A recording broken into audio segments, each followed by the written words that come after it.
So ethicality, I'll actually one example I'll tell you. Ethicality of angle of the when you implement any technology, fine. So this is going to be there. This actually ethical question should also be there. And major ethical actually the ethicality or the question on ethics comes when we adopt the AI or the ChatGPT specifically in the business schools. Faculty members they come back or the invigilators exam they will say that you look at this assignment, whatever we do, give a case study, give any assignment to the students, it's largely from the ChatGPT, right?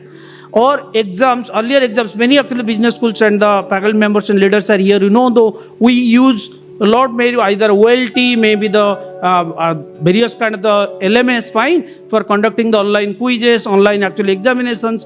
Those are becoming over the period almost actually the very irrelevant kind of the thing, because faculty members are complaining, students use the ChatGPT and answer the questions, fine.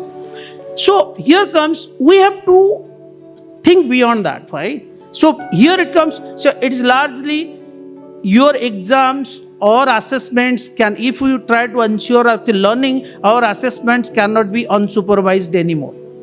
We have to have actually the supervised assessment tools if we want to ensure actually the learning. Supervised not necessarily I mean that physically you have to be present there. We need to look at it when you bring in technology to enable, to augment our learning process, we need to actually grow and look at the various options and the availability of supervision when you actually go for the assessment of the things, right?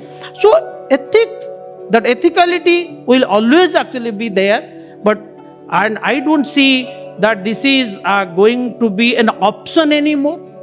So adopting AI or bringing in AI in our curriculum and making our students industry relevant and they know how to actually utilize, whether you bring that in the part of curriculum or not, they are using anyway.